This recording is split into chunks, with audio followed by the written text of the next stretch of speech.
ವೇದಿಕೆ ಮೇಲಿರುವ ನನ್ನ ಚಿತ್ರತಂಡ ಹಾಗೂ ವೇದಿಕೆ ಮುಂಭಾಗದಲ್ಲಿರುವ ಎಲ್ಲ ಮಾಧ್ಯಮ ಮಿತ್ರರಿಗೆ ನನ್ನ ನಮಸ್ಕಾರ. ಸರ್, ನಿನ್ನೆಯಿಂದ ನನಗೆ ಮಲಗ್ದಾಗ್ಲಿಂದ ತುಂಬ ಕಾಡ್ತಾ ಇದ್ದೇನೆ ಅಂದರೆ ನೆನಪಾಗ್ತಿದ್ದೀನಿ ಅಂದರೆ ನಮ್ಮ 15 ವರ್ಷದ ಹಿಂದೆ 2009ರಲ್ಲಿ ಜಾಲಿ ಡೇಸ್ ಒಂದು ಪ್ರೆಸ್ ಮೀಟ್ ಮಾಡಿದ್ವಲ್ಲ, ಅದು ತುಂಬ ನನಗೆ ನೆನಪಾಗ್ತಾ ಇದೆ. ಜಾಲಿ ಡೇಸ್ ಆದ್ಮೇಲೆ ಸುಮಾರು ಒಂದು 13-14 ಸಿನಿಮಾ ಮಾಡಿದ್ದೀನಿ. ಒಂದು ಸಿನಿಮಾಗೆ 2 ಸಲ ಪ್ರೆಸ್ ಮೀಟ್ ಅಂದರೂ ಕೂಡ ಸುಮಾರು ಒಂದು 25 ಪ್ರೆಸ್ ಮೀಟ್ ಆಗಿರ್ಬೋದು ನನ್ನ ಲೈಫಲ್ಲಿ. ಬಟ್ ಒಂದು ಮೊದಲನೇ ಪ್ರೆಸ್ ಮೀಟಲ್ಲಿ ಇರುತ್ತಲ್ಲ, ಒಂದು ಸಣ್ಣ ಭಯ, ಒಂದು ಕುತೂಹಲ, ಒಂದು ಆತಂಕ, ಇನ್ನೊಂದೇನೋ ಎಕ್ಸೈಟ್ಮೆಂಟು, ಇನ್ನು ಮುಂದೇನೋ ಒಳ್ಳೇದಾಗುತ್ತೆ ಅನ್ನೋ ಒಂದು ಆಕಾಂಕ್ಷೆ, ಅದೆಲ್ಲ ಸೇರಿ ಒಂದು ಮಿಕ್ಸ್ಡ್ ಫೀಲಿಂಗ್ ಇತ್ತಲ್ಲ. ಆಫ್ಟರ್ 15 ಇಯರ್ಸ್, 15 ವರ್ಷ ಆಯಿತು ನಾನು ಇಂಡಸ್ಟ್ರಿಗೆ ಬಂದು. ಆಫ್ಟರ್ 15 ಇಯರ್ಸ್ ಅದೇ ಫೀಲಿಂಗ್ ನಿನ್ನೆ ರಾತ್ರಿ ಮಲಗುವಾಗಲಿಂದ ಬೆಳಿಗ್ಗೆ ಎದ್ದ ಮೇಲೆ ಬರುವಾಗ ಅದೇ ಫೀಲಿಂಗು ಬರ್ತಾ ಇತ್ತು ಮನಸ್ಸಲ್ಲಿ. ಅದಕ್ಕೆ ನನಗೆ ನಾನೇ ಒಂದು ಪ್ರಶ್ನೆ ಕೇಳ್ಕೊಂಡು ಯಾಕೆ ಹಿಂಗೆ ಆಗ್ತಾ ಇದೆ ಅಂದಾಗ ಒಂದು ಭಯ ಈ ಸಿನಿಮಾದಲ್ಲೂ ನಮಗೊಂದು ಸ್ಟ್ರಾಂಗ್ ಭಯ ಇದೆ. ಏನಂದರೆ ಎಲ್ರಿಗೂ ಗೊತ್ತಿರೋ ಇವತ್ತಿನ ಸನ್ನಿವೇಶ, ಸಿನಿಮಾ ಜನಗಳು, ಯಾಕಂದರೆ ಸುರೇಶ್ ಅಣ್ಣ ಫಸ್ಟ್ ಟೈಮು ಇಂಡಿಪೆಂಡೆಂಟ್ ಆಗಿ ಸಿನಿಮಾ ಮಾಡಿದ್ದಾರೆ, ಒಳ್ಳೆ ಅದ್ಭುತವಾದ ಸಿನಿಮಾ ಮಾಡಿದ್ದಾರೆ. ನನ್ನ ಮೇಲೆ ಏನೇನೋ ದುಡ್ಡು ಹಾಕಿದ್ದಾರೆ ಅನ್ನೋ ಒಂದು ಭಾರನ ಭಯನ ಗೊತ್ತಿಲ್ಲ. ಇನ್ನೊಂದು ಎಮ್ ಡಿ ಶ್ರೀಧರ್ ಸರ್ ಅವರೆಲ್ಲ ಸ್ಟಾರ್ಗಳಿಗೆ ಸಿನಿಮಾ ಮಾಡಿದ್ದು ಇಲ್ಲಿವರೆಗೂ. ಸೊ ಅವ್ರಿಗೂ ಕೂಡ ಇದು ಅವರ ಏನೋ ಒಂದು ಕಿರೀಟಕ್ಕೆ ಇನ್ನೊಂದು ಗರಿ ಆಗಬೇಕು ಹೊರತು ಅದೊಂದು ಏನು ಬೇರೆ ಥರ ಆಗಬಾರ್ದು ಅನ್ನೋ ಒಂದು ಭಯ ಖಂಡಿತವಾಗ್ಲೂ ಮನಸ್ಸಲ್ಲಿದೆ. ಇನ್ನೊಂದು ಖುಷಿ, ಎಕ್ಸೈಟ್ಮೆಂಟ್ ಏನಂದರೆ ನನಗೆ ಪರ್ಸ್ನಲಿ ನನಗೆ ಎಮ್ ಡಿ ಶ್ರೀಧರ್ ಸರ್ ಒಂಥರ ಲಕ್ಕಿ ಡೈರೆಕ್ಟ್ರು. ಯಾಕಂದರೆ 15 ವರ್ಷದಿಂದ ನನಗೆ ಫಸ್ಟ್ ಸಿನಿಮಾ ಮಾಡಿದ್ದವ್ರೆ. ಅದಾದಮೇಲೆ 15 ವರ್ಷ ಇಲ್ಲಿವರೆಗೂ ಬಂದು ನಿಂತಿದ್ದೀನಿ ಅಂದರೆ ಅದಕ್ಕೆ ಮೂಲ ಕಾರಣ ಅವತ್ತು ಸಿಕ್ಕಿರೋ ಮೊದಲನೇ ಅವಕಾಶ, ಆ jolly days cinema M D Sridhar ಸರೇ ಕಾರಣ. ಸೊ ನನಗೆ ಅಂತಲ್ಲ, ಸುಮಾರು ಜನ ನಾಯಕ ನಟರಿಗೆ ಅವರೇ ಅದೃಷ್ಟ. ಒಂಥರ ಅವ್ರ ಜೊತೆಲಿ ಕೆಲಸ ಮಾಡಿದ್ರೆ ಆ ಸಿನಿಮಾನೂ ಕೈ ಹಿಡಿಯುತ್ತೆ, ಆ ಸಿನಿಮಾದ ನಂತರನೂ ತುಂಬ ಪಾಸಿಟಿವ್ ವರ್ಕ್ ಆಗುತ್ತೆ ಅನ್ನೋದು ನನ್ನ ಸ್ಟ್ರಾಂಗ್ ಬಿಲೀವ್. ನಾನು ನೋಡಿದ್ರಿಂದ. ಬಟ್ ನನಗೂ ಈ ಸಿನಿಮಾ ಆದಮೇಲೆ ಒಂದು ಹೊಸ ಜರ್ನಿ ಶುರು ಆಗುತ್ತೆ ಅನ್ನೋ ಒಂದು ಕುತೂಹಲ. ಬಟ್ ಇದೆಲ್ಲ ಮಿಕ್ಸ್ಡ್ ಆಗಿ ನಮಗೊಂದು ನೆನ್ನೆ ರಾತ್ರಿಯಿಂದ ನಾಳೆ ಪ್ರೆಸ್ ಮೀಟು ಅನ್ನೋ ಭಯ ಎದೆಯೆಲ್ಲ ಹೊಡ್ಕೊತಾ ಇತ್ತು. ಇದರಿಂದ ಒಂದು ಸ್ಟ್ರಾಂಗ್ ಕಾರಣ ಇದೆ. ಅಂದರೆ ನನಗೆ ಈ ಸಿನಿಮಾ ತುಂಬ ಸ್ಪೆಷಲ್ಲು. ಯಾಕಂದರೆ ನಾನೊಂದು 14 ಸಿನಿಮಾ ರಿಲೀಸ್ ಆಗಿದೆ, ಒಂದು 5-6 ಸಿನಿಮಾ ನಿಂತು ಹೋಗಿದೆ, ಸುಮಾರು ಒಂದು 15-20 ಸಿನಿಮಾದ ಎಕ್ಸ್ಪೀರಿಯನ್ಸ್ ಇದ್ರೂ ಕೂಡ ಈ ಸಿನಿಮಾ ನನಗೆ ಯಾಕೆ ಸ್ಪೆಷಲ್ ಅಂದರೆ ಬಹುಶಃ ಎಮ್ ಡಿ ಶ್ರೀಧರ್ ಸರ್ ಅನಿಸುತ್ತೆ. ಕಾರಣ 2007ರಲ್ಲಿ ನಾನು ಸಿನಿಮಾ ನಟ ಆಗಬೇಕು ಅಂತ ಬೆಂಗಳೂರಿಗೆ ಬಂದಾಗ, ಸೊ ಅವಾಗಿನ 21-22 ವರ್ಷ, ಒಂದು ಸ್ವಲ್ಪ ಜಾಸ್ತಿ ಹೇಳ್ತೀನಿ ಸರ್. 2007ರಲ್ಲಿ ನನಗೆ ಸಿನಿಮಾ ಮಾಡ್ಬೇಕಂತ ಬೆಂಗಳೂರಿಗೆ ಬಂದು, ಬೇರೆ ಏನು ಕೆಲಸ ಮಾಡ್ತಿಲ್ಲ, ಬರೀ ಫೈಟ್ ಮಾಡೋದು, ಡ್ಯಾನ್ಸ್ ಮಾಡೋದು, ಜಿಮ್ ಮಾಡೋದು, ರೂಮಲ್ಲಿ ಇರೋದು. ಆಗ ನಮ್ಮ ರೂಮ್ಮೇಟ್ ಒಬ್ಬ ಹೇಳ್ದ, ಸೀನಿಯರ್, ಅವ್ನು ಫೋನ್ ಮಾಡಿ, ಏನವ ನೀನು ಯಾವಾಗಲೂ ಮನೇಲೇ ಇರ್ತೀಯ, ಹೀರೋ ಹೋಗ್ಬೇಕು ಅಂತ. ಹೋಗತ್ಲಾಗಲ್ಲಿ ಇದು ಏನೋ ಕಸ್ತೂರಿ ಅಂತ ಒಂದು ಚಾನಲ್ ಆಗ್ತಿದೆ, ಕುಮಾರಸ್ವಾಮಿ ಅವ್ರಿಗೆ CM, ಅವ್ರ ಚಾನಲ್ ಹೋಗಿ ಸೇರ್ಕೊ, ಫೇಮಸ್ ಆಗಬೇಕು, ಅವಾಗ ಡೈರೆಕ್ಟರ್ ನನಗೆ ಅವಕಾಶ ಕೊಡ್ತಾರೆ, ಹೋಗುವ ಅಂತಂದ ಅವನು.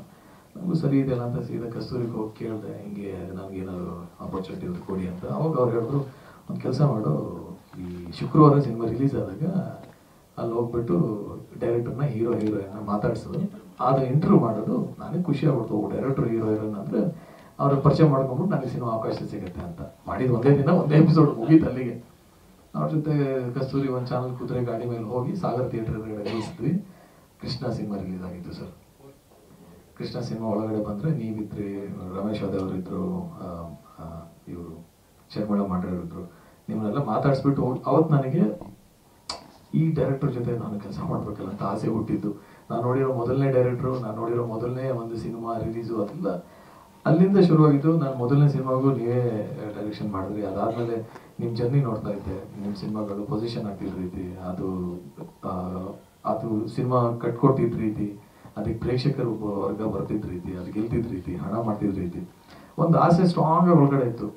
ನಮ್ಮ ಟೀಮ್ ಅಲ್ವಾ, ನಮ್ಮ ಡೈರೆಕ್ಟರ್ ಅಲ್ವಾ, ನಮ್ಮ ಕ್ಯಾಮ್ರಾಮನ್ ಅಲ್ವಾ, ಅವ್ರ ಜೊತೆ ಮತ್ತೆ ಕೆಲಸ ಮಾಡಬೇಕು ಅನ್ನೋದು ಭಾಳ ಆಸೆ ಇತ್ತು. ಆಫ್ಟರ್ ಪ್ಯಾಂಡಮಿಕ್ಕು ವಾಪಸ್ ಬಹುಶಃ ನಾನೇ ಮ್ಯಾನಿಫೆಸ್ಟ್ ಮಾಡಿದೆ ಅನಿಸುತ್ತೆ. ಸುರೇಶ್ ಅಣ್ಣ ನನಗೊಂದು ಆಪರ್ಚುನಿಟಿ ಆಫ್ಟರ್ ಜಾಲಿ ಡೇಸ್ ನನಗೆ ಗೋಕುಲದಲ್ಲಿ ಅವರು ಕೂಡ ಆಫರ್ ಮಾಡಿದ್ರು, ಮಾಡೋಕ್ಕಾಗಲಿಲ್ಲ ನನ್ನ ಅರ್ಥದಿಂದ. ಸೊ ಅವರಿಬ್ಬರು ವಾಪಸ್ ಬಂದಮೇಲೆ ನನಗೆ ತುಂಬ ಖುಷಿಯಿಂದ ಒಳ್ಳೆ ಅದ್ಭುತವಾದ ಕಥೆ ಬೇರೆ ಒಪ್ಕೊಂಡು ಮಾಡಿದಂಥ ಸಿನಿಮಾ. ಇನ್ಫ್ಯಾಕ್ಟ್ ಆ ಟೈಮಲ್ಲಿ ನನಗೆ ಒಂದು 2-3 ಸಿನಿಮಾಗಳಿದ್ರು ಕೂಡ ಅದನ್ನೆಲ್ಲ ಬದಿಗೆ ತಳ್ಳಿ ಜಂಬೋ ಸರ್ಕಸ್ ಮಾಡಬೇಕು ಅಂತ ಮಾಡಿ ಇವತ್ತು ಇನ್ನು ಟೀಸರ್ ಲಾಂಚ್ ಆಗಿ ರಿಲೀಸಿಗೆ ಹತ್ತಿರ ಬರ್ತದೆ. ಹಾಗಾಗಿ ನನಗೆ ತುಂಬ ತುಂಬ ಸ್ಪೆಷಲ್. ಜೊತೆಗೆ ಕೆ ಸರ್ ಅವ್ರ ಬಗ್ಗೆ ಹೇಳೋದಕ್ಕೆ ಪದಗಳೇ ಸಾಲದು. ಯಾಕಂದ್ರೆ ನಾನು ಸುಮಾರು ಜನ ಹೊಸ ಡಿಒಪಿಗಳ ಜೊತೆ ಕೆಲಸ ಮಾಡಿದ್ದೀನಿ. ಅವ್ರಿಗಿರೋ ಎನರ್ಜಿ, ಅವರ ಕೆಲಸ, ಅವ್ರಿಗಿರೋ ಫ್ರೇಮಿಂಗ್ ಸೆನ್ಸು ಅಥವಾ ಒಂದು ಕಂಫರ್ಟ್ ಝೋನ್ ಕ್ರಿಯೇಟ್ ಮಾಡೋದು ಅದ್ಭುತ. ಈ 3 ಜನ ಲೆಜೆಂಡ್ಗಳೇ ಈ ಸಿನಿಮಾದ ಹೀರೋ ಅಂತ ಹೇಳೋದಕ್ಕೆ ಇಷ್ಟಪಡ್ತೀನಿ. ಸೊ ನನಗೆ ಸಿನಿಮಾದ ಬಗ್ಗೆ ಇವರೇ ತುಂಬ ಚೆನ್ನಾಗಿ ಮಾತಾಡ್ತಾರೆ. ನನಗೆ ಇದೊಂದು ಅದ್ಭುತವಾದ opportunity and I am very excited to ಆಚೆ ಬಂದರೆ ಸಿನಿಮಾ ಹೇಗೆ ತಗೋತಾರೆ ಅನ್ನೋದೊಂದು ತುಂಬ ಕುತೂಹಲದಿಂದ ಕಾಯ್ತಾ ಇದ್ದೀನಿ. ಆ್ಯಂಡ್ ರಘು ಸರ್, ನಿಮ್ಮ ಅದ್ಭುತವಾದ ಡೈಲಾಗ್ಸ್ ಇವತ್ತು ನಾವು ಮೊನ್ನೆ ಸಿನಿಮಾ ನೋಡ್ಬೇಕಾದ್ರೆ ಅನಿಸ್ತಾ ಇತ್ತು, ಅಷ್ಟು ಗಟ್ಟಿಯಾಗಿ ಕಟ್ಕೊಟ್ಟಿದ್ರು. ಜನಯ್ ಸರ್ದು ನಮ್ಮದು ಅವ್ರದ್ದು 2ನೇ ಸಿನಿಮಾ. ಅಂಜಲಿ ಅವ್ರ ಜೊತೆನೂ ತುಂಬ ಅದ್ಭುತವಾಗಿತ್ತು ಕೆಲಸ ಮಾಡಿದ್ದು. ಫಸ್ಟು ತುಂಬ ಚೆನ್ನಾಗಿ ಡ್ಯಾನ್ಸ್ ಮಾಡ್ತಾರೆ. ಅವ್ರ ಜೊತೆ ಮ್ಯಾಚ್ ಮಾಡೋಕ್ಕಾಗದೆ ಬೈಸ್ಕೊಂಡ್ಬಿಟ್ಟಿದ್ದೆ ನಾವು ಒಂದ್ಸಲ. Very good dancer. ಆ್ಯಂಡ್ ಅಚ್ಚು ಸರ್, ರವಿಶಂಕರಣ್ಣ ಎಲ್ಲರ ಜೊತೆ ಮಾಡಿದ ಅದ್ಭುತವಾದ ಅನುಭವ. ಸೊ ಸಿನಿಮಾ ಹೊರಗೆ ಬಂದಮೇಲೆ ಎಲ್ರಿಗೂ ಇಷ್ಟ ಆಗುತ್ತೆ. ದಯವಿಟ್ಟು ಈ ಸಿನಿಮಾನ ಜನರಿಗೆ ಮೂಡಿಸೋದ್ರಲ್ಲಿ ಎಲ್ಲರೂ ಸೇರಿ ಮೂಡಿಸಿ ಈ ಸಿನಿಮಾನ ವಾಪಸ್ ಪ್ರೇಕ್ಷಕ ವರ್ಗನ ಥಿಯೇಟರ್ಗೆ ಕರೆಸೋದ್ರಲ್ಲಿ ಎಲ್ಲರೂ ಭಾಗಿಯಾಗೋಣ. Thank you. ಸರ್, ಅದೇ ಶ್ರೀಧರ್ ಸರ್ ಹೇಳ್ದಂಗೆ 2 ಫ್ಯಾಮಿಲಿ ಇರುತ್ತೆ, 2 ಸ್ನೇಹಿತರು. ಅದೇ 2 ಫ್ಯಾಮಿಲಿ ಇರುತ್ತೆ ಎತ್ತರ ಪತ್ರ ಮನೆಯಲ್ಲಿ. 2 ಸ್ನೇಹಿತರು, ಅವ್ರಿಗಿಬ್ರು ಮಕ್ಕಳು ಇರ್ತಾರೆ. ಅವ್ರಿಬ್ರು ಮಕ್ಕಳನ್ನು ರೈವಲ್ರಿ ಥರ ಬೆಳೆಸ್ತಾರೆ. ಅವರಿಬ್ರು ನಾವು. ಸೊ ನಮ್ಮಿಬ್ಬರಿಗೂ ಇಬ್ಬರು ಶತ್ರುಗಳಿಗೆ ಬಹುಶಃ ಲವ್ ಆಗ್ಬಿಟ್ರೆ ಏನಾಗ್ಬಿಡ್ಬೋದು ಸರ್, ಅದೇ ನೀವು ಒಂದು ದೊಡ್ಡ ಸರ್ಕಸ್ ಲೈಫಲ್ಲಿ. ಸೊ ಆ ಸರ್ಕಸ್ ಇಬ್ಬರು ರೈವಲ್ರಿ ಫ್ಯಾಮಿಲಿ ಮಧ್ಯದಲ್ಲಿ ವಾಪಸ್ಸು ಸ್ನೇಹ ಹೇಗೆ ಬೆಳೆಯುತ್ತೆ ಅನ್ನೋದೇ ಸಿನಿಮಾದ ಕತೆ.